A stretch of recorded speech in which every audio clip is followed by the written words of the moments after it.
Kemudian, dengan menggunakan kekayaan materi, kita mungkin harus memberkati mereka yang ada di sekitar kita, seperti yang Yesus perintahkan kepada orang muda yang kaya, agar dia menjual seluruh hartanya dan membagi-bagikannya kepada orang yang membutuhkan ataupun orang yang miskin.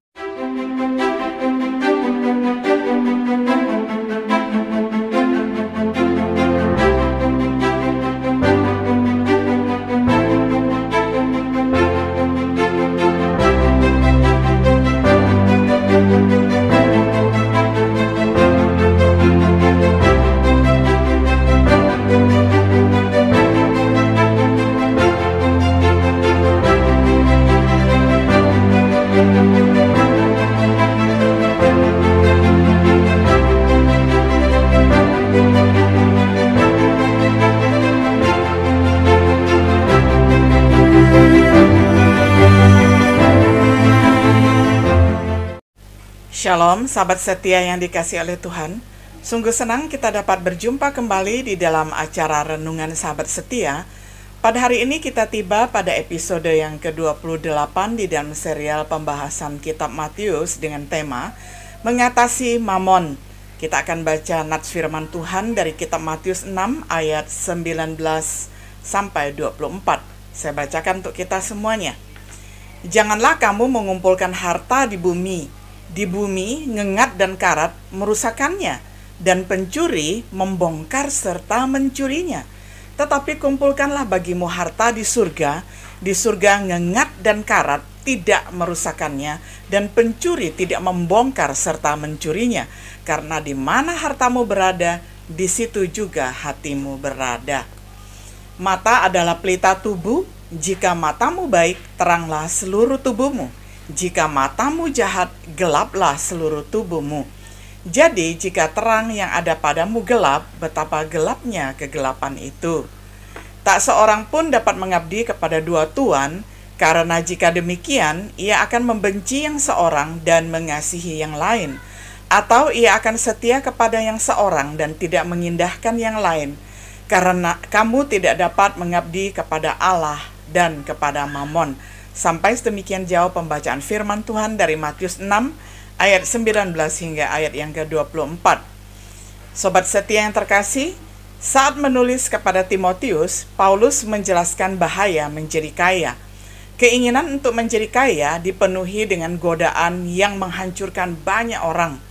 Cinta uang adalah akar dari segala jenis kejahatan yang telah menuntun banyak orang yang tersesat. Yesus juga menggambarkan kesulitan orang kaya memasuki kerajaan surga. Ketika ada seorang muda yang kaya bertanya tentang kehidupan kekal, dan Yesus menganjurkan untuk menjual segala hartanya dan dibagikan kepada orang miskin, maka orang muda yang sangat kaya itu menjadi sedih dan akhirnya dia meninggalkan Yesus karena banyak hartanya. Yesus berkata, adalah sulit, tetapi itu bukan berarti tidak mungkin seorang kaya masuk di dalam kerajaan surga. Di dalam Matius 6 ayat 19 sampai 24, Yesus mengajarkan bagaimana hal itu mungkin agar orang kaya memiliki harta di surga. Bagi kita untuk mengatasi mamon yang dapat dengan mudah memperbudak kita. Menurut Kamus Alkitab, mamon adalah sebuah kata Syria yang berarti harta atau kekayaan. Bisa kita lihat di dalam Lukas 16 ayat 9 sampai 11. Dengan personifikasi dewa kekayaan, Matius 6 ayat 24. Dengan demikian, jika tidak hati-hati, harta dan kekayaan bisa menjadi Tuhan kita. Paulus menyebut orang yang tamak sebagai penyembah berhala. Dia menyuruh orang-orang Kolose untuk membunuh ketamakan, yaitu penyembahan berhala. Untuk mencegah mamon menjadi Tuhan kita, mari kita periksa ajaran Tuhan Yesus seperti yang ditemukan di dalam khotbahnya di atas bukit. Dimulai dengan Matius 6 ayat 19, kita menemukan kunci pertama dari 3 kunci untuk mengatasi mamon. Yang pertama, mengumpulkan harta di surga ayat 19 sampai 21. Kenapa di surga dan bukan di bumi? Karena di bumi, ngengat dan karat akan menghancurkan benda-benda material yang mudah rusak.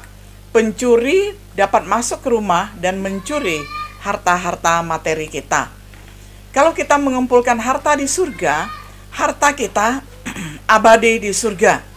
Seperti dikatakan di dalam 1 Petrus 1 ayat 3-4, terpujilah Allah dan Bapa Tuhan kita Yesus Kristus, yang karena rahmat-Nya yang besar, telah melahirkan kita kembali oleh kebangkitan Yesus Kristus dari antara orang mati, kepada suatu hidup yang penuh pengharapan, untuk menerima suatu bagian yang tidak dapat binasa, yang tidak dapat cemar, dan yang tidak dapat layu, yang tersimpan di surga bagi kamu. Pencuri tidak dapat membobol dan mencuri. Harta kita dijaga dengan aman, sebagaimana dikatakan di dalam 1 Petrus 3 ayat 4-5. Hiasilah batinmu dengan keindahan yang tidak dapat dimusnahkan, yaitu bersikap lembut dan tenang, yang sangat berharga di mata Allah. Jadi ini adalah kekayaan karakter kita dan sangat berguna baik di bumi ini maupun di surga, karena Tuhan menyukai hiasan ini. Perhiasan yang lembut dan tenang itu adalah karakter yang sangat disukai oleh Allah. Di mana hartamu berada, di situ juga hatimu berada. Jika hartamu ada di bumi, hatimu akan mengalami banyak kekecewaan, seperti harta yang bisa rusak atau suatu hari nanti dihancurkan oleh api, seperti hal yang dapat membuat kita senang, tetapi tiba-tiba juga dapat kecurian dan akhirnya membuat kita sedih. Tetapi jika hartamu ada di surga, hatimu tidak akan menderita kekecewaan besar, karena hartamu tidak dapat rusak, tidak tercemar, dan tidak memudar. Tidak ada yang bisa mengambil harta kita, karena memang disediakan di surga untuk kita, dipelihara oleh kuasa Tuhan melalui iman. Jadi bayangkanlah betapa indahnya dan betapa kekalnya harga kita dengan aman tersimpan di sorga. Kita baca dari Ibrani 10 ayat 32-34. Dengan harta yang disimpan di surga, apapun yang terjadi di bumi tidak akan menghancurkan kita. Ingatlah akan masa yang lalu, sesudah kamu menerima terang, kamu banyak menderita oleh karena kamu bertahan dalam perjuangan yang berat, baik waktu kamu dijadikan tontonan oleh cercaan dan penderitaan, maupun waktu kamu mengambil bagian dalam penderitaan mereka yang diperlakukan sedemikian.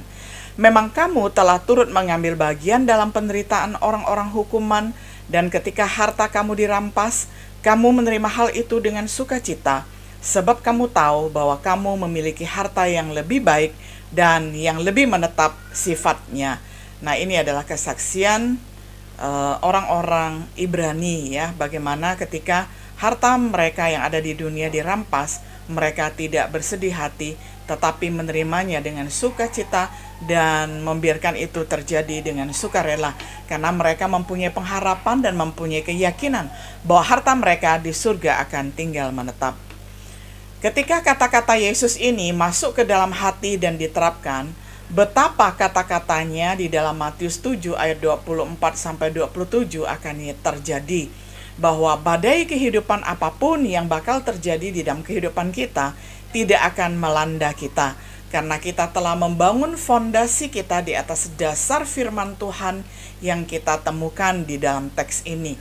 Jadi dasar kita kokoh apabila kita membangun dasar kehidupan kita di atas dasar firman Tuhan. Bagaimana kita bisa mengumpulkan harta di surga? Pertama, dengan menjadi anak-anak Allah.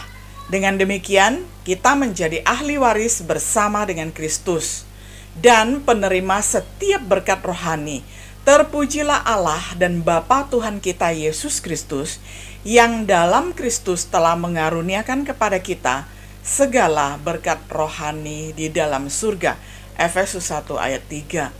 Kemudian, dengan menggunakan kekayaan materi, kita mungkin harus memberkati mereka yang ada di sekitar kita, seperti yang Yesus perintahkan kepada orang muda yang kaya, agar dia menjual seluruh hartanya dan membagi-bagikannya kepada orang yang membutuhkan ataupun orang yang miskin.